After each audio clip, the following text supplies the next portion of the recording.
Everyone, I got another game review for you today. Let's talk about Danganronpa 2 Goodbye Despair. And I have some bad news. I think that this might be my first poor review that I'm about to give y'all. And I am incredibly disappointed to say that. So as you know, if you watched my previous video, you know how much I love the first game. So much so that even though the first game was available on Game Pass for free, since I already paid for Game Pass, I went ahead and I bought Danganronpa Decadence so I could get the entire trilogy on Switch. So, obviously, we finished the first game, we then go into Danganronpa 2, and I expect, yeah, let's more of the same, more killing game, maybe a new location, it's gonna be great. I didn't really like it. I'm not gonna lie. One of the fun things about the first one was my girlfriend would sit and watch it with me, and we were both just like, we love the first one, but we were really cool on this one. The gameplay is more of the same. There's not a ton of gameplay to be spoken of until you get to the class trials. In this one, they try to add a little bit more gameplay, but honestly, I think that what they try to add to the class trials is it's more obtuse. I don't have any more fun with it. It was really frustrating more than anything. And so that was a bummer. The story, I didn't really like many of the characters. I think there were far fewer fun, interesting characters in this one. They were a little bit crazier.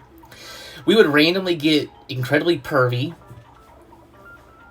Unnecessarily. I mean, don't get me wrong, the first one would kind of hint at, hey, we're going to, get a little weird here. But this one was just like full on, just randomly like, here's a scene of two girls taking a shower and you're spying on them and you're like, why are we doing this? What did this add to the story other than let's just be unnecessarily pervy? So there was that. The executions, which was one of my first parts of the first game. Don't judge me. But they weren't anywhere near as fun or interesting. Like, that first execution of the first game is like, oh shit, I'm sold. And this one, it's like, okay, let me see, what's the theme? What's going to be this awesome theme for the first executions? None of the executions were interesting.